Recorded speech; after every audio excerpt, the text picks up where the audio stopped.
مسلمانوں، سب نمازیں خصوصاً بیچ کی نماز یعنی نماز عصر پورے اہتمام کے ساتھ ادا کرتے رہو اور اللہ کے آگے ادب سے کھڑے رہا کرو. پھر اگر تم خوف کی حالت میں ہو تو پیادے یا سوار جس حال میں ہو نماز پڑھ لو. پھر جب امن و اطمینان ہو جائے تو جس طریق سے اللہ نے تم کو سکھایا ہے جو تم پہلے نہیں جانتے تھے اللہ کو یاد کرو. اور جو لوگ تم میں سے مر جائیں اور عورتیں چھوڑ جائیں وہ اپنی عورتوں کے حق میں وصیت کر جائیں کہ ان کو 1 سال تک خرچ دیا جائے اور گھر سے نہ نکالی جائیں. ہاں اگر وہ خود گھر سے چلی جائیں اور اپنے حق میں پسندیدہ کام یعنی نکاح کر لیں تو تم پر کچھ گناہ نہیں. اور اللہ زبردست ہے، حکمت والا ہے. اور مطلقہ عورتوں کو بھی دستور کے مطابق نان و نفقہ دینا چاہیے. پرہیزگاروں پر یہ بھی حق ہے. اسی طرح اللہ اپنے احکام تمہارے لیے بیان فرماتا ہے تاکہ تم سمجھو. بھلا تم نے ان لوگوں کو نہیں دیکھا جو شمار میں ہزاروں ہی تھے اور موت کے ڈر سے اپنے گھروں سے نکل بھاگے تھے؟ تو اللہ نے ان کو حکم دیا کہ مر جاؤ، پھر ان کو زندہ بھی کر دیا. کچھ شک نہیں کہ اللہ لوگوں پر مہربانی رکھتا ہے، لیکن اکثر لوگ شکر نہیں کرتے. اور مسلمانوں، اللہ کی راہ میں جہاد کرو اور جان رکھو کہ اللہ سب کچھ سنتا ہے، سب کچھ جانتا ہے. کون ہے کہ اللہ کو قرض حسنہ دے کہ وہ اس کے بدلے اس کو کئی گنا زیادہ دے گا؟ اور اللہ ہی روزی کو تنگ کرتا اور وہی اسے کشادہ کرتا ہے، اور تم اسی کی طرف لوٹ کر جاؤ گے.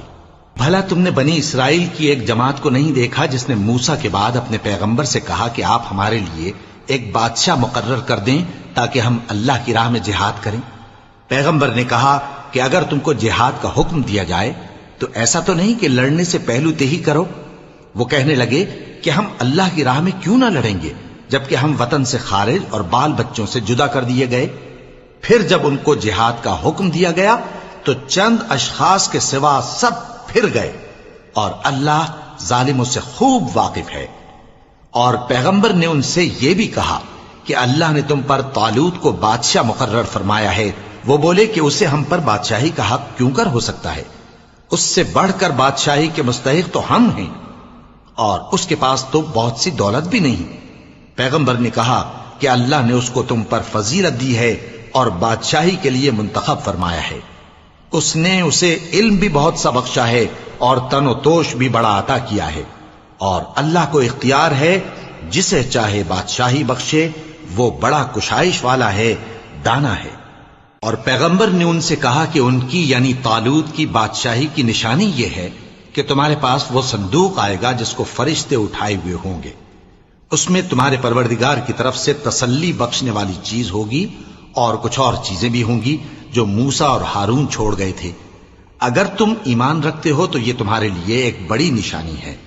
غرض جب طالوت فوجیں لے کر روانہ ہوا تو اس نے ان سے کہا کہ اللہ ایک نہر سے تمہاری آزمائش کرنے والا ہے. جو شخص اس میں سے پانی پی لے گا اس کی نسبت تصور کیا جائے گا کہ وہ میرا نہیں، اور جو نہ پیے گا وہ سمجھا جائے گا کہ میرا ہے. ہاں اگر کوئی ہاتھ سے چلو بھر پانی لے لے تو خیر.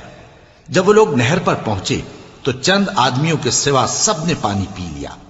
پھر جب طالوت اور مومن لوگ جو اس کے ساتھ تھے نہر کے پار ہو گئے تو کہنے لگے کہ آج ہم میں جالوت اور اس کے لشکر سے مقابلہ کرنے کی طاقت نہیں. جو لوگ یقین رکھتے تھے کہ ان کو اللہ کے روبرو حاضر ہونا ہے وہ کہنے لگے کہ بسا اوقات تھوڑی سی جماعت نے اللہ کے حکم سے بڑی جماعت پر فتح حاصل کی ہے، اور اللہ ثابت قدم رہنے والوں کے ساتھ ہے.